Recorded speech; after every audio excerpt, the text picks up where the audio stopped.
Hello, everybody. Welcome to tonight's Board of Education meeting.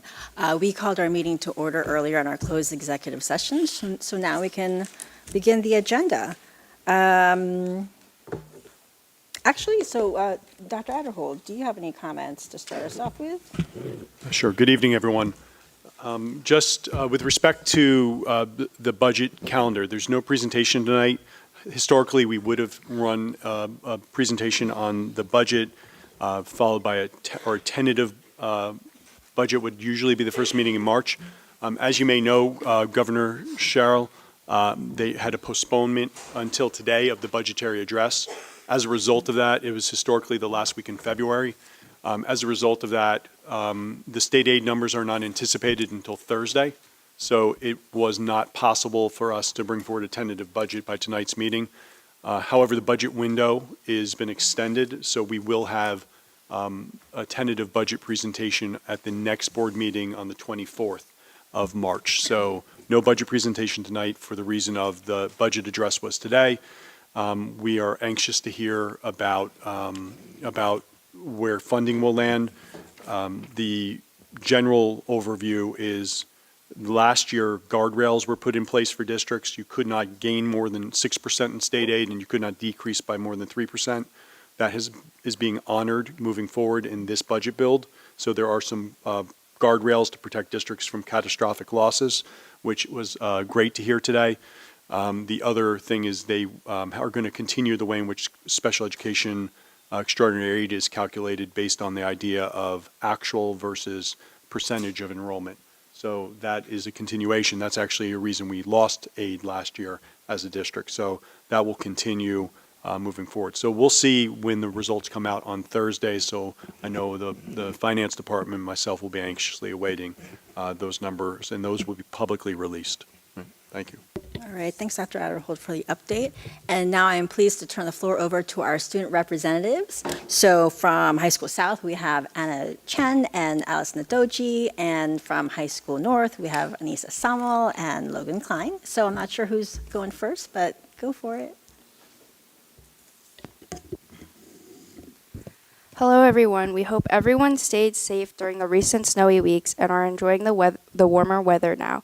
We certainly did, as a senior class just came back from Disney World in Orlando today. We had a magical time seeing all the characters we grew up on, and the fireworks show in the Magic Kingdom was definitely a big hit. In addition to our school trips, last week our juniors came back from their Washington seminar trip.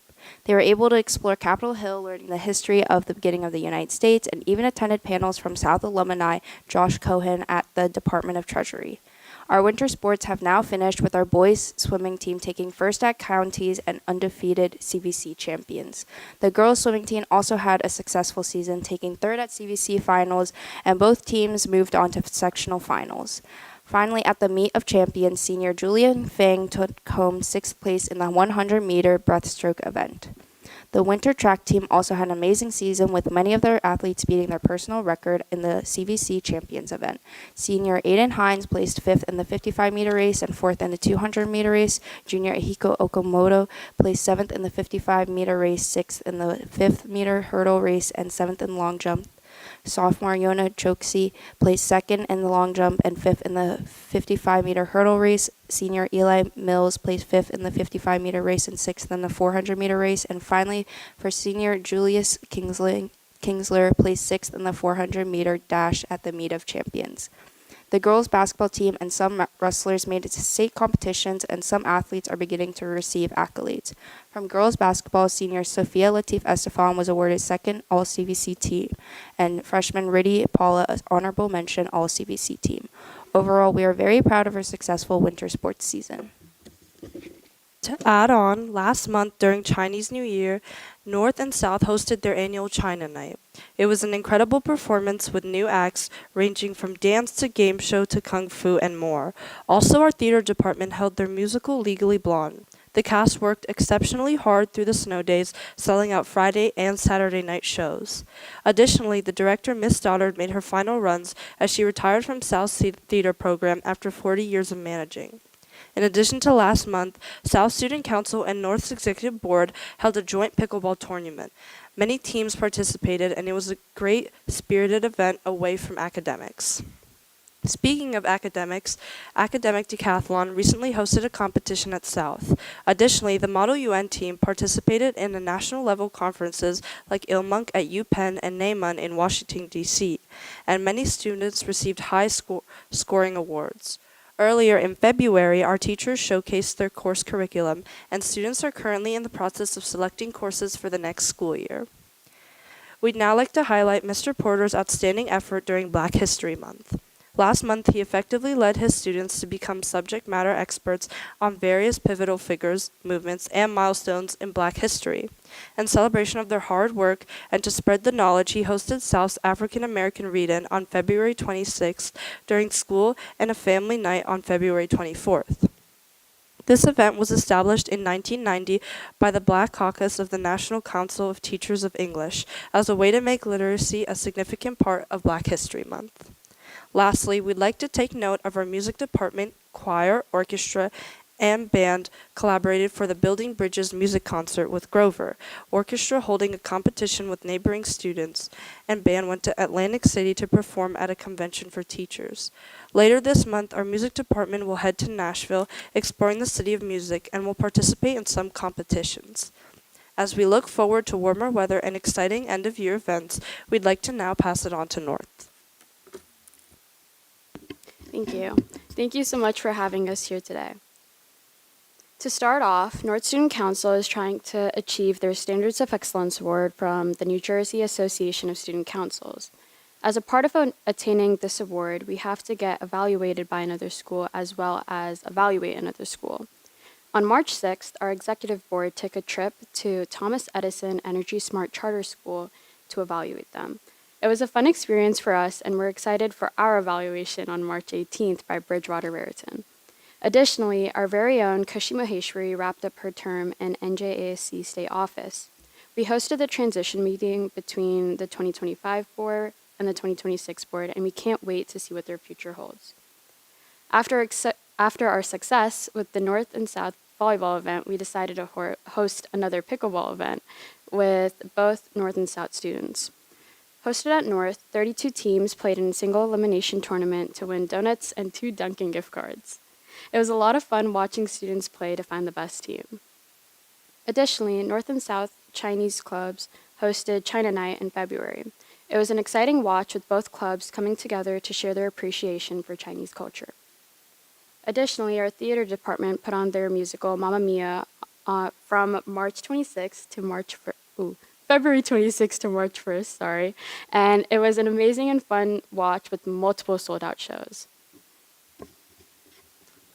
Our winter sports season has wrapped up. Senior Allison Lee broke the winter track record and CBC records in girls 1600 meter with a time of 4:48. Most recently, she broke school, state, and even her PR in the 3200 meter with a record time of 10:07. We wish her the best of luck at nationals. Trials for spring sports have started off this week. We wish all students trying out good luck. During Read Across New Jersey Week, a bunch of students got to visit old classrooms and read to the next generation of students. Last week, our juniors went on Washington seminar. They spent time visiting different monuments, visiting the Capitol, seeing a show, and more. We hope all our juniors had a great time in D.C. Belonging Matters Day took place today in the afternoon at North. We are so happy our students got a time to relax, especially with the days coming up this weekend. With the SAT coming up this weekend, there is always so much interesting and fun sessions Belonging Matters Day has. Thank you. Yes, thank you. Obviously, you guys didn't let the snow stop you from trips and concerts and musicals, and I know a bunch of current and past board members attended the musicals too, and a bunch of our kids and raved about the shows, and excited for you guys. This is a fun-packed year for you, and good luck with SATs, and thank you guys so much for coming out tonight. All right, have a good night. Okay, so that takes us to the first opportunity for public comments. The board invites thoughts and reactions on agenda items and items of concern from members of our community who are present. Each participant is asked to give his or her name and address prior to making a statement, which will be limited to 3 minutes in accordance with Board Policy 0167. All statements shall be directed to the presiding officer. This public comment period shall be limited to 60 minutes. And we have our first comment. Hello. Hi. My name is Dr. Dara Rajeshwar, and I'm a practicing pediatrician in West Windsor and the mother of a first grader at Maurice Hawk, as well as 2 younger children who will be entering our school system in the coming years. I'm speaking in support of the reconsideration of the school zoning tract of Sherbrooke Estates and surrounding streets, which is currently under review.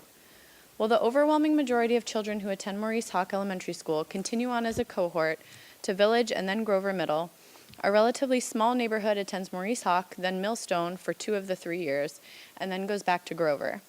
The zoning affects only the non-DLI students in 4th and 5th grades in our neighborhood, resulting in a handful of children being off track with the rest of the district. This 2-year separation from their original school cohort and back again causes a significant disruption to our children's friendships and peer group at an age when stable social relationships are vitally important to their development. Healthy peer relationships have been shown to help children develop empathy, cooperation, and unique problem-solving skills they may not get elsewhere. The American Psychological Association states that some of the key work of middle schoolers is finding their footing in a peer group, as well as the development of stable one-on-one friendships. As a practicing pediatrician in our community, I'm intimately aware of the mental health struggles of the children and preteens in our schools, and I'm concerned that this additional unnecessary stressor only adds to the psychological pressures of middle school, while dismantling the friendships that children this age rely on to mitigate such challenges. Even in the best of circumstances, on average, children's grades and their self-confidence drop with the transition to middle school. This is made even more difficult if the child is the new kid in school and removed from their well-known support system. In fact, even if successful at establishing new friendships at Millstone, they are again abruptly ended with the transition back to Grover and facing the established social circles anew. The American Academy of Pediatrics states that adolescence beginning at age of 11 is a critical period of development in which adverse experiences affect brain development, noting that approximately 20% of adolescents have a diagnosable mental health disorder, and the rates are only increasing. These mental health struggles can in turn lead to poor school performance, substance use, and high-risk sexual behaviors. Unhealthy peer relationships have been shown to exacerbate these struggles. A longitudinal study published in the Journal of Psychological Medicine in 2024 found that kids from the ages of 8 to 11 who experienced peer victimization and bullying were more likely to experience symptoms of depression, ADHD, and separation anxiety. Unfortunately, warm parenting and an otherwise supportive school environment were not enough to fully mitigate these effects, indicating it is peer factors that are out of direct adult control that may matter the most. We have seen this play out in our own district in this very scenario.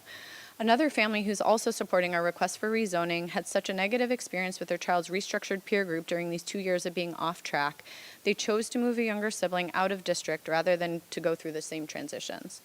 Thankfully, a younger sibling was granted an exception and was able to maintain his track in friendships he'd spent kindergarten to 3rd grade building. As the American Academy of Pediatrics states, positive social and emotional development are essential aspects of a healthy adolescence, and we're asking you to consider this rezoning. Thank you. Thank you so much. And just forgive me if I didn't catch it. Did you state your address? Oh, no, I'd like to withhold it just for the professional concerns, if that's okay. Are we allowed to? Yes, okay. Thank you. All right, thank you. Okay. Any other public comment before? Okay, so seeing none, we can close this public comment period. I'll turn to Dr. Adderhold if he has anything to add. Just with respect to the public comment, this matter has been referred to the Administration Facilities Committee.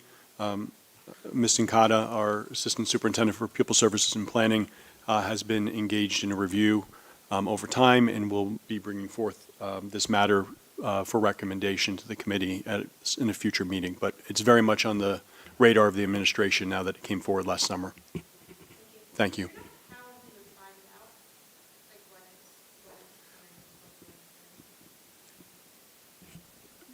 Just for the purpose of just procedural, public comment is from the podium, and then there's not a back and forth, but with respect to I'll answer the question, but just so you know, the committee meetings themselves are closed to the public. They're working meetings for the Board of Education, but what happens when we have committee meetings and they've met, we don't have any tonight that are having reports, but the reports will come out in a meeting like this that you can either watch live by joining us or on Zoom or watching it because we put the recordings up, and those minutes get shared publicly as well. So you can find out through the minutes and the reports of the meetings to the other boards, to the board as well. All right, thank you, Dr. Adderhold. Next, we don't have any Board of Education committee reports, so we can move on. And I'd like to get a motion for the reauthorization of prior meeting motions. from the February 24th meeting. So the motion is to approve and reapprove any and all agenda items approved during the February 24, 2026 West Windsor-Plainsboro Regional School District Board of Education meeting that was held virtually. Pooja and Dana, any questions or comments from the board? Okay. Yes. Yes. Yes.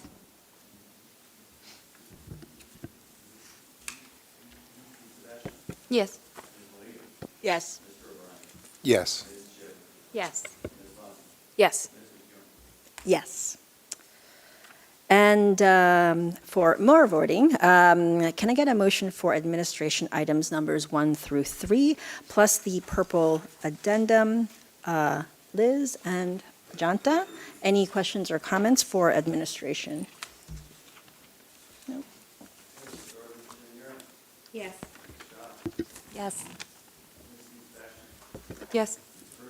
Yes. Yes. Yes. Yes. Yes. Yes. We don't have any voting items for curriculum and instruction, so can I get a motion for finance items numbers 1 through 5, plus the blue addendum? Dana and Paul, any questions or comments? Yes. Yes. Yes. Yes. Yes. Yes. Yes. Yes. Yes. Can I get a motion for personnel items number 1, plus the green, yellow, and pink addenda? Shweta and Sharon, any questions or comments? Yes. Yes. Yes. Yes. Yes. Yes. Yes. Yes. Yes. Before we move on, I would be remiss if I didn't recognize the many retirements we just approved. Okay, so hold your horses. We have lots of years combined of service to our district.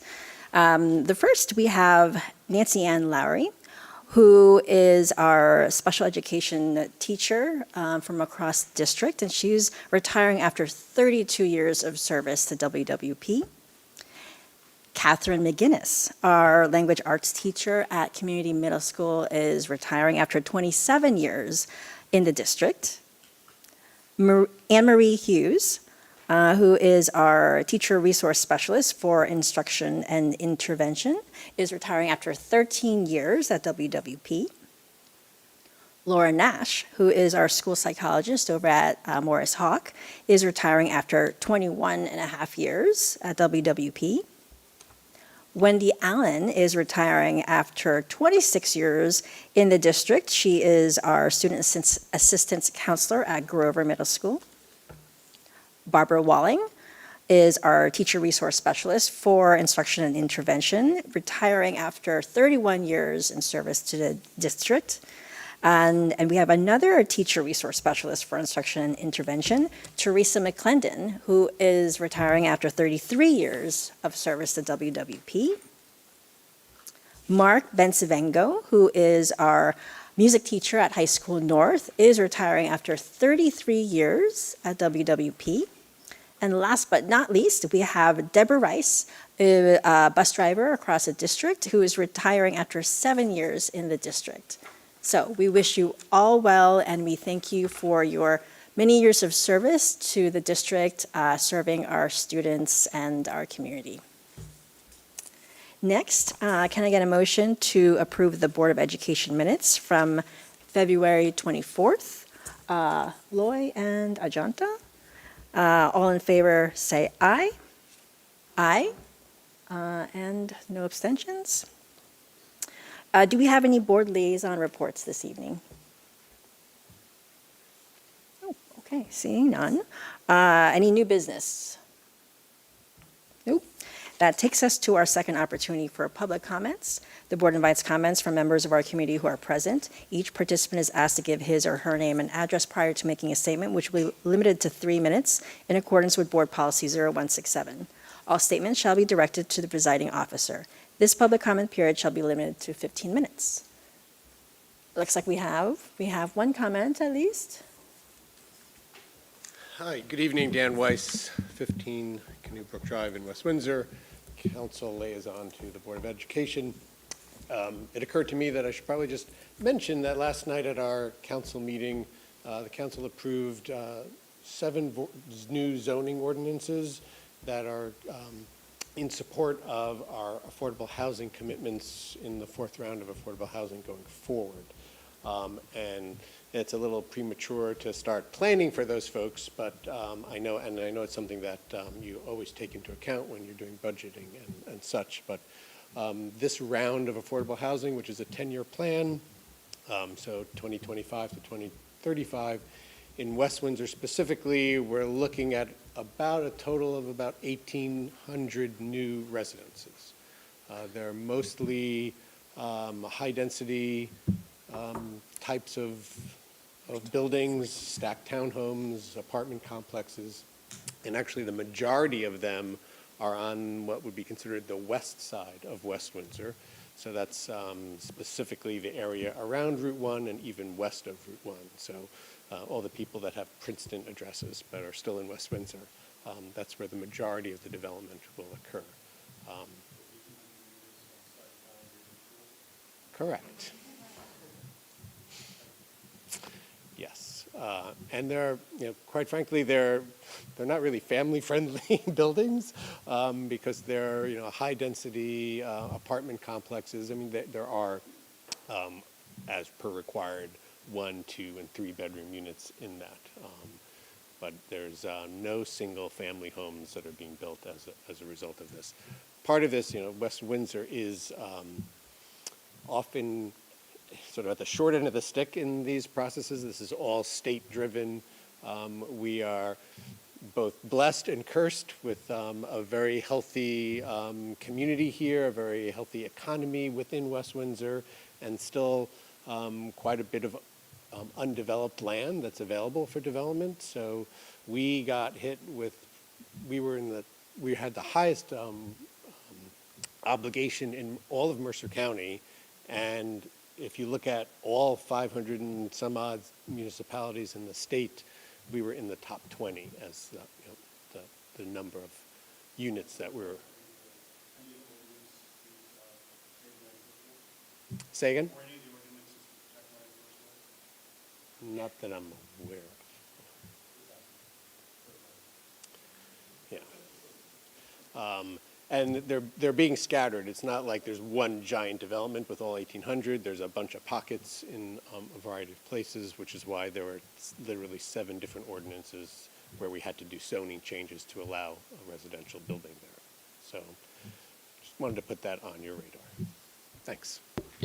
Thank you, Dan. Thank you for the update, the information. Any other comments? Okay. Well, hearing none, I can close this public comment period and move to adjourn. So can I get a motion to adjourn tonight's meeting? Sharon and Liz. All in favor, say aye. Aye. Thank you. Have a good night.